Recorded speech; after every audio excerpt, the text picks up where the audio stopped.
It is Sunday, April 5th, 2026, as of the time I am recording this video. And honestly, the question I have to ask is, what the actual fuck was WWE thinking in bringing back Pat McAfee during this past Friday's edition of Smackdown? For this ongoing storyline between Cody Rhodes and Randy Orton that's supposed to lead up to WrestleMania.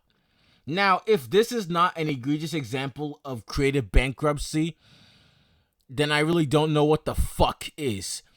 If you missed this past Friday's edition of SmackDown, and Jesus Christ, do I envy you if you did, during the opening segment of SmackDown from April 3rd, here's what happened.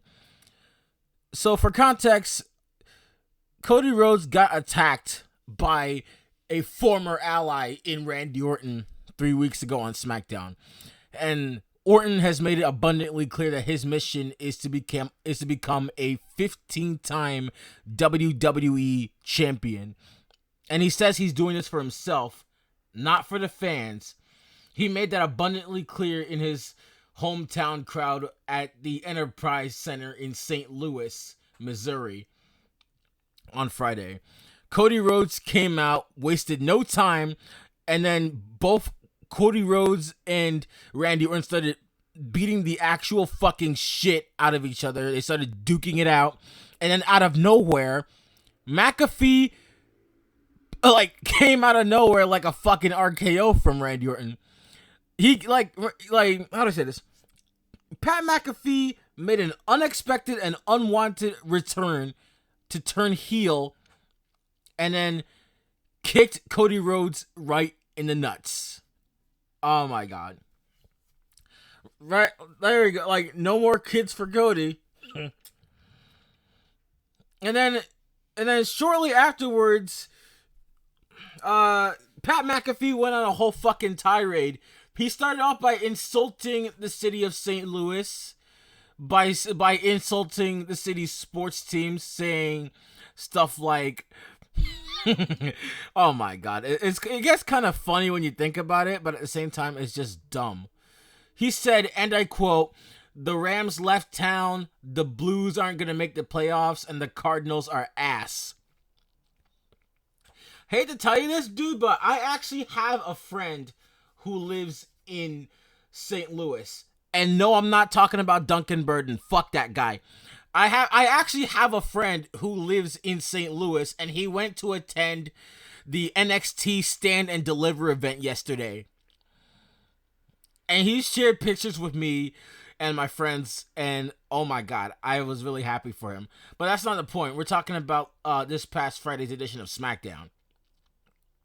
So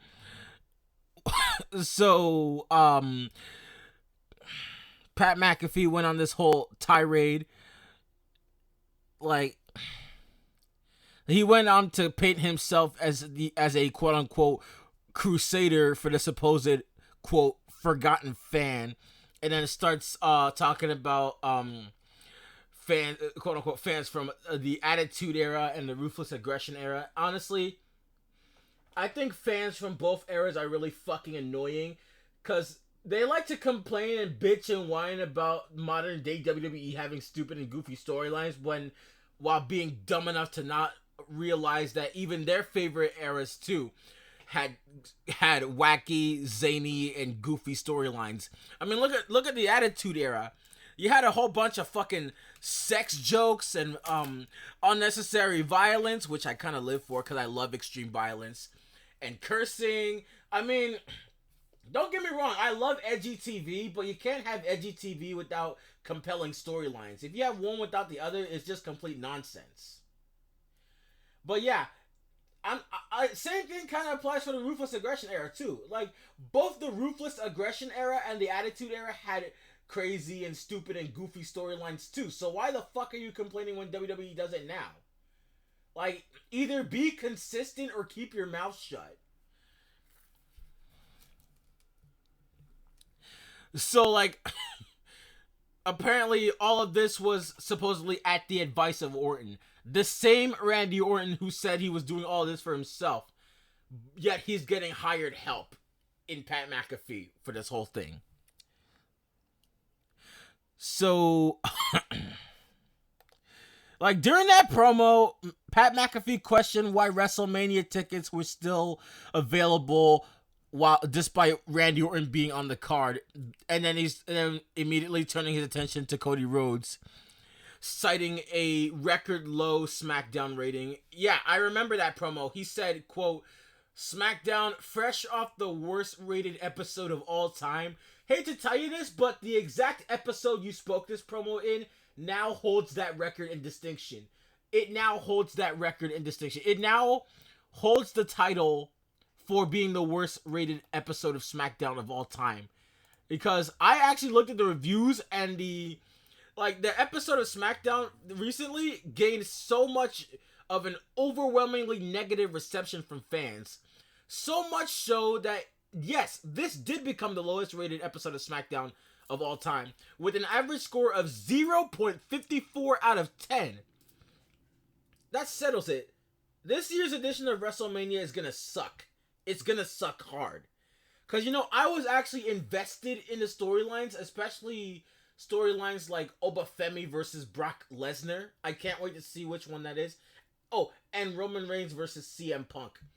Between both of those matches, I don't care who wins. I just want to watch them kill each other. That's how good those matches are. But, I can understand sometimes when WWE ends up dropping the ball and fumbling the bag at the last minute. But WWE has been doing this, way too many times with SmackDown lately. And it appears that SmackDown, despite being, mediocre sometimes and, being average or above average at times, it seems that Raw ends up doing a better job with their show now that they're on Netflix. They end up doing a better job of their show than SmackDown does, because SmackDown ends up putting on total snooze fests. I think that going back to the 3-hour format for SmackDown was a massive mistake. Because who the fuck wants to sit through 3 hours of this complete and utter nonsense? I feel like this episode, with all the nonsensical, goofy storylines and the unnecessary additions of celebrity guests, I feel like at this point, WWE is heavily relying on celebrity guests just for the sake of maintaining relevance. And that's why I feel like modern day WWE is completely unwatchable at times. And from other sources I read, I heard that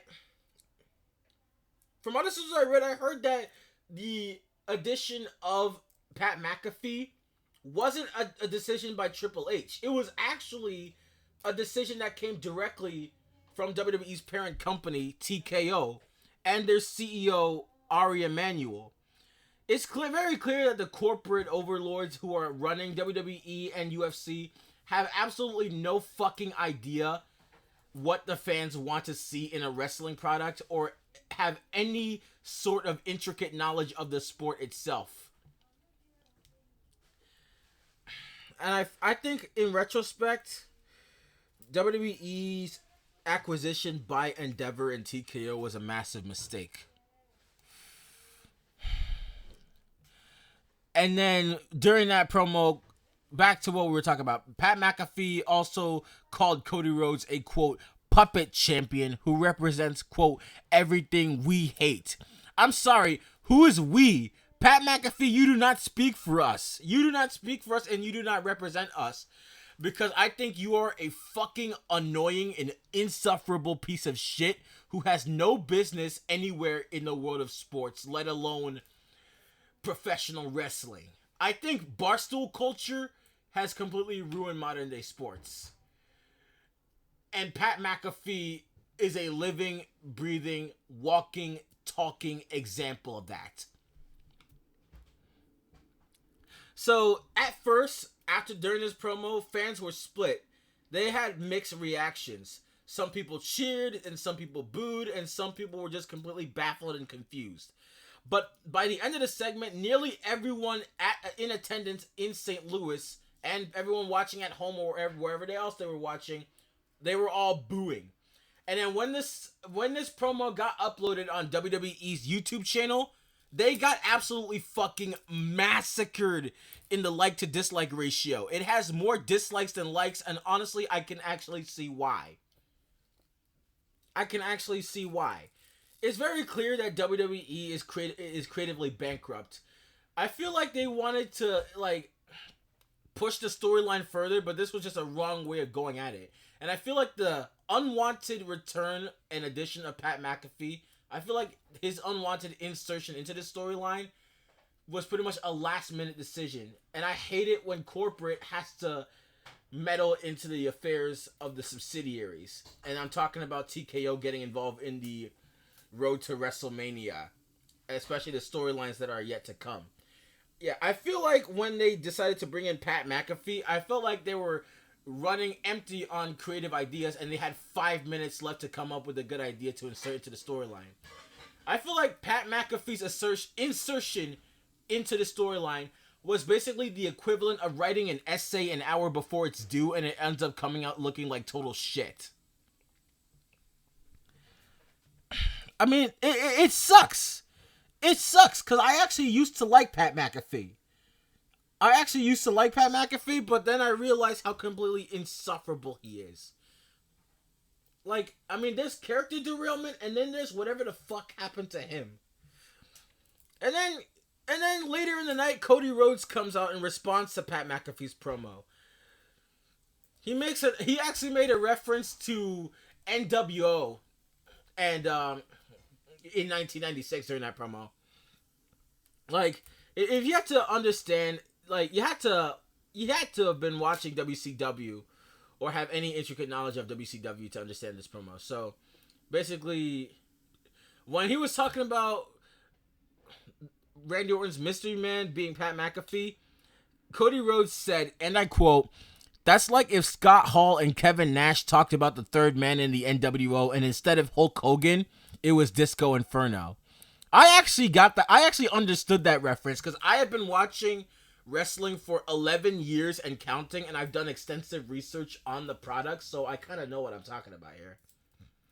Like, I'm surprised a lot of the fans in St. Louis didn't understand that reference, but only a small number did. Only a small number of people understood that reference, including myself. Cody Rhodes continued during that promo, responding to McAfee, saying, "To you and everyone who represents you, and I know who I'm talking to, can kiss my ass." I mean, I appreciate the sentiment because let's face it, we all hate corporate. But you have to understand that Pat McAfee is actually represented by the CEO of TKO. And I think that's pretty much why they brought him in. And that's another reason why people hate TKO. Like, if you thought the ticket prices were enough of a reason to hate TKO, oh, you are sadly mistaken, my friend. You are sadly mistaken. Because not only do they have you having to pay an arm and a leg just to afford tickets to attend a fucking wrestling show, like, I feel like at this point they're literally scamming their fans. Okay, so Cody Rhodes basically pulled an MJF here in his promo. Like, he challenged the WWE to fire him, noting how that worked out the last time. Though it was Cody Rhodes himself who wanted to leave on his own accord when he was in AEW. Like, during that promo, he was defending his career, like mentioning his role in setting box office records with matches including Roman Reigns, The Rock, and John Cena.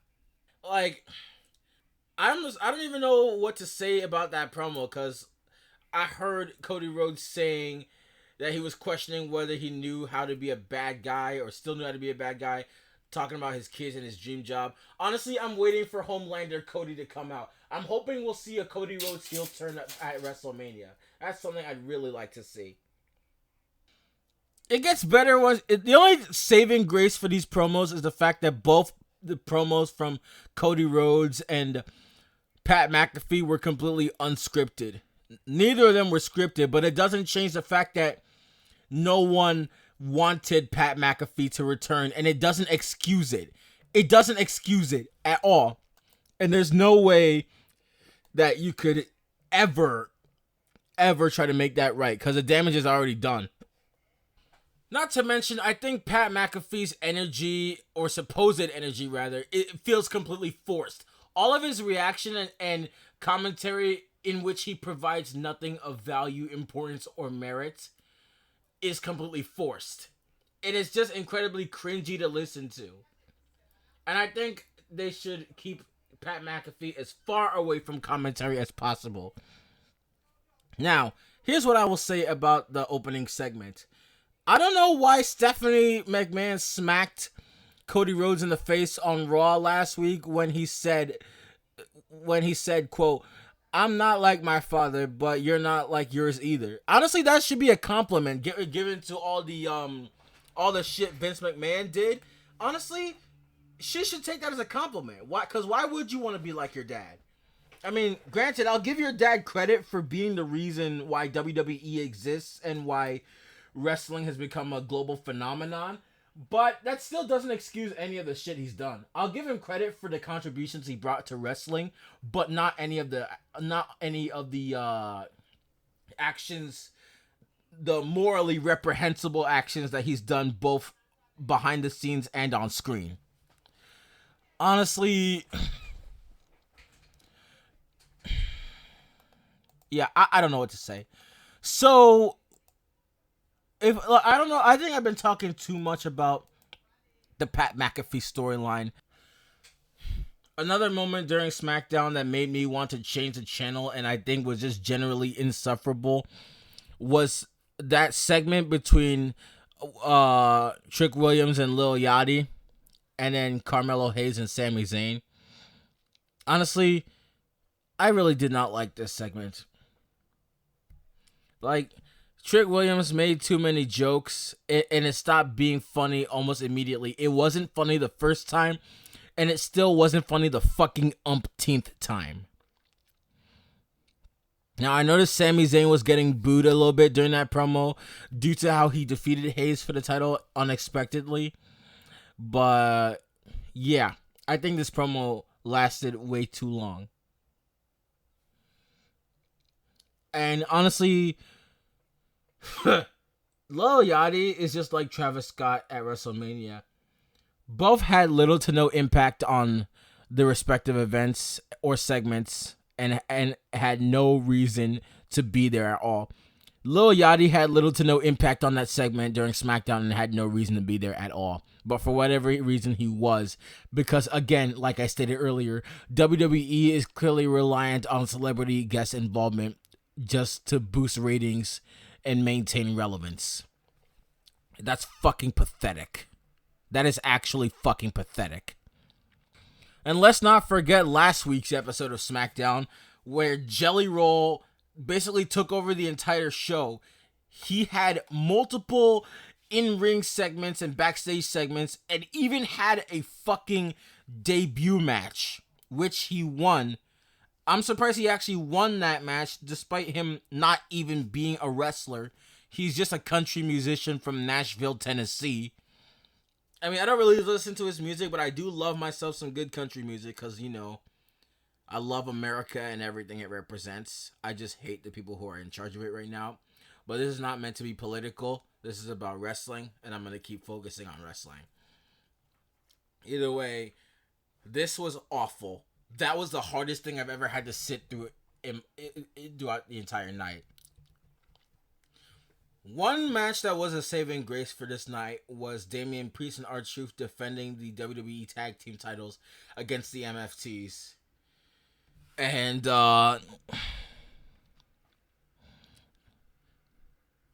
against Kit Wilson and The Miz. And I think that despite Truth and Priest defeating Kit Wilson and The Miz, I think it was a pretty good match. But I find it hilarious how Danhausen got himself involved. And the referee accidentally got cursed by Danhausen, but was later uncursed after the show was over. Honestly, despite the fact that Dan hasn't had a single match in WWE yet, I still love his gimmick. I loved it in the independent scene. I loved it when he was in AEW, and I still love it when he's in WWE. I did not care for the main event at all. I really didn't. I did not care for it. And I'm starting to lose interest in the United States champion now that, and I'm starting to lose interest in the United States Championship now that we have the same regular circle of contenders or competitors playing hot potato with the title over and over and over again. Can we please get someone unique for once? I'm getting sick and tired of seeing the same fucking rotation. Ilya Dragunov, Sami Zayn, Carmelo Hayes. I don't know who else I'm missing, but I'm getting really sick and fucking tired of this. And I liked it better when Jacob Fatu was the United States champion. I think he deserved that title win. And I'm hoping and praying to God that very soon he'll regain that title. Like, the only title bout that was actually worth watching tonight was the tag team title match between Damian Priest and R-Truth and Kit Wilson and The Miz. That was the only match that was actually worth watching. This show was just generally awful. I don't even know why. Oh, and to add insult to injury, I'm hearing that Royce Keys, a.k.a. the former Powerhouse Hobbs, and Apollo Crews, and Berto, all three of them that we haven't seen on TV in a while were in dark matches on SmackDown. Like, is this what we reduce them to? You have potential in talent that we haven't seen in a while, and you choose to waste them. What the fuck are we doing? After the show was over, I had to look for the reviews to see what people were thinking about tonight, about that show, and I saw people completely massacring WWE for it. Someone wrote, and I quote, "What a way to ruin one of the most anticipated feuds ever by adding in another celebrity that no one asked for. With the amount of history and relationship that Cody and Randy had, they should have had one of the best storylines and builds going into WrestleMania. Instead, they're wasting it on phone angle that turns out to be Pat McAfee. Speechless. Just for him to come and bury the workhorses, which has been the best part of the show. Genuinely the worst segment I've seen in a while. After the horrible brawl they had last week, Stephanie McMahon, of all people, gets me a little hyped for this feud again.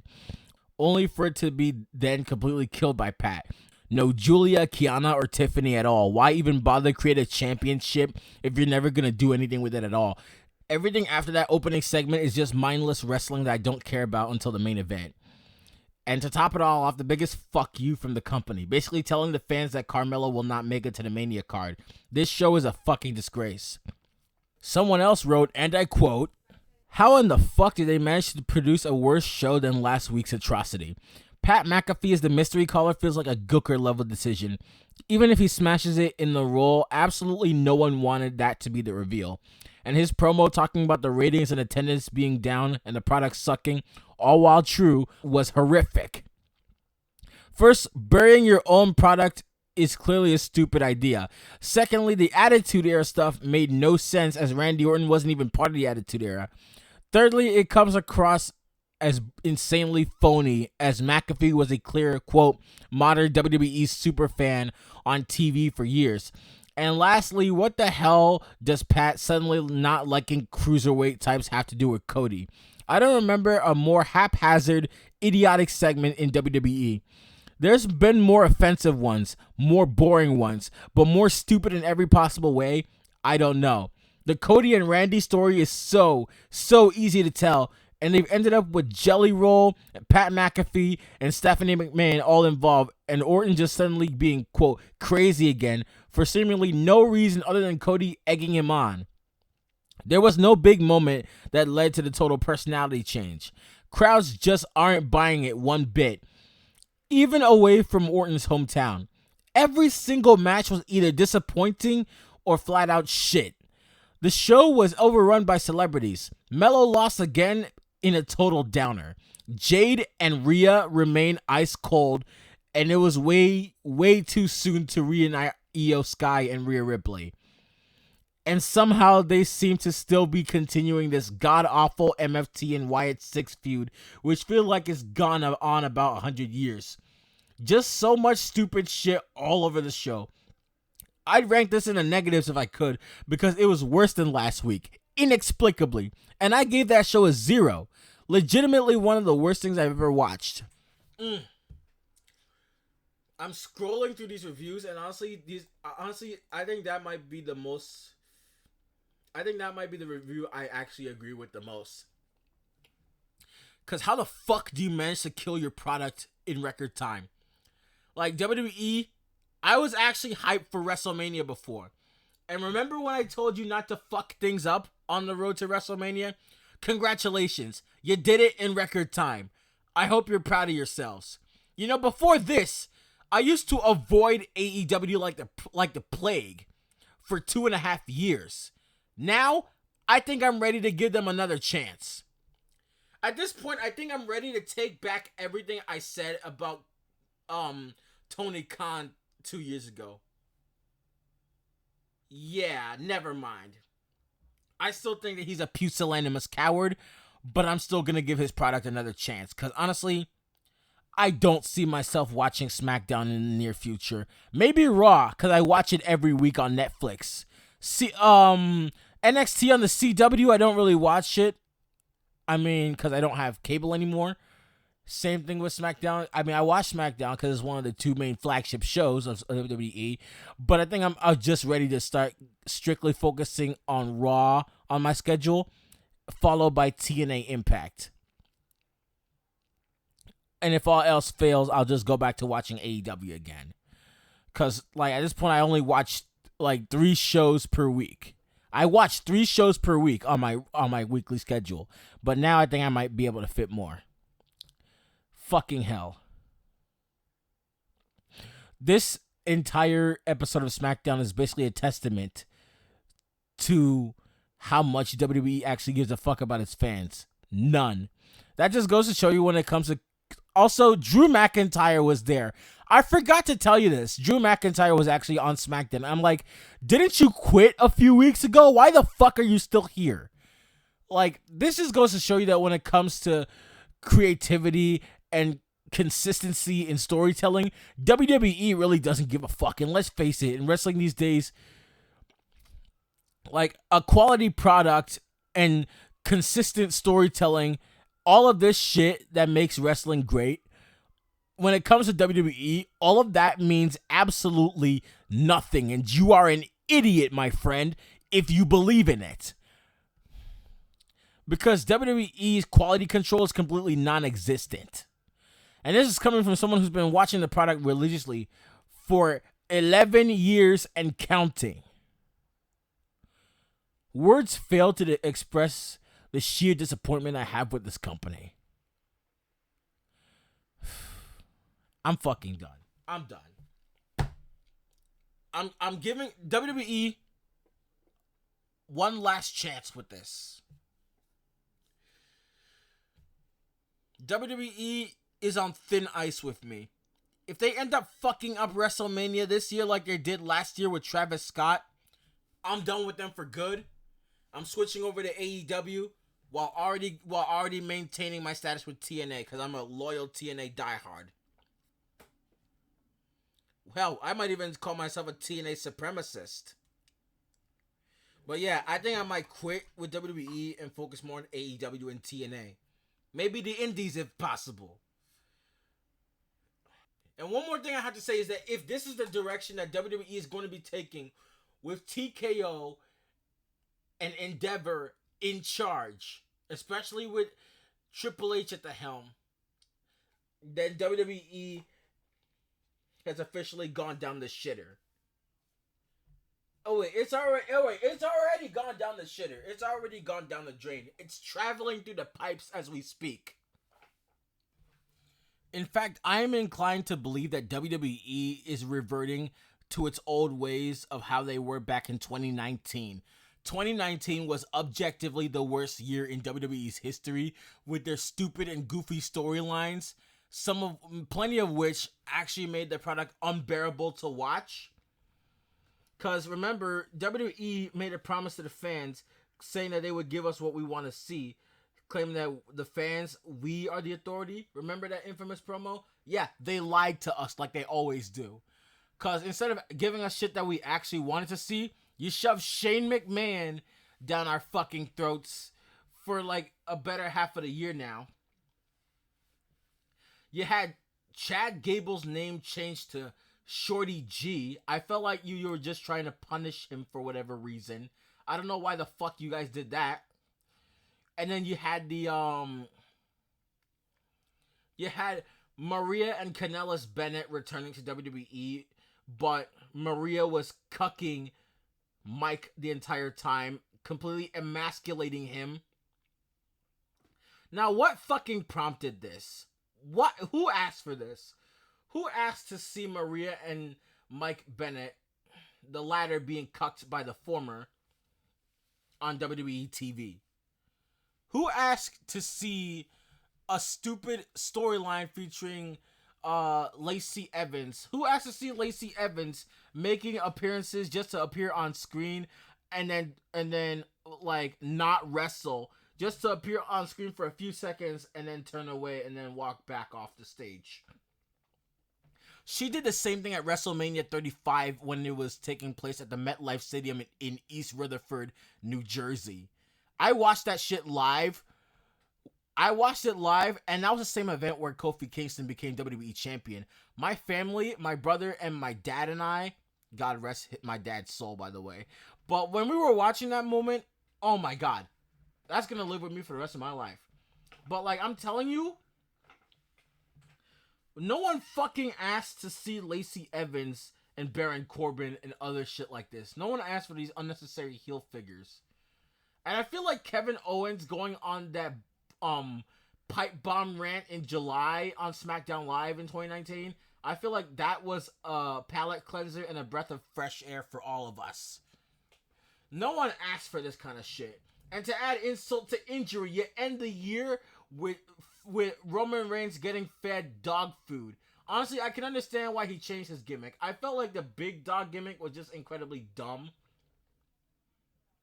And I feel like by the time the year ended, it was clear that Vince McMahon was out of touch with reality and how wrestling as a whole worked. I feel like he was clearly in need of a cognitive redaction, or maybe like he needed to be put out of his misery because he's clearly has fucking dementia. That's the only excuse or explanation that can defend this kind of shitty writing. Maybe Vince McMahon had dementia and he was completely like forgetting how to write good stories and other things like that. That's the only defense I can provide for this kind of shit. Also, the greatest Royal Rumble, and we got, that was something that no one asked for either. And then you had Goldberg versus The Undertaker at Super Showdown. I don't know if it was Super Showdown or Crown Jewel. Either way, it took place in Saudi Arabia. No one fucking asked for that. No one wanted to see Goldberg anymore. The nigga was past his prime, and I'm glad Gunther retired him at Saturday Night's Main Event, but I feel like NBC did him dirty by cutting off his retirement speech at the end of Saturday Night's Main Event. I understand a network has to adhere to its primetime schedule because of its owned and operated stations and affiliates across the country, but come on. At the very least, you could have gone into overtime for that. You couldn't have just preempted or delayed regularly scheduled programming for that. In a sense, I could kind of understand why NBC and WWE parted ways regarding Saturday Night's Main Event and having moved exclusively to Peacock. But this? No. Fuck WWE's shitty writing.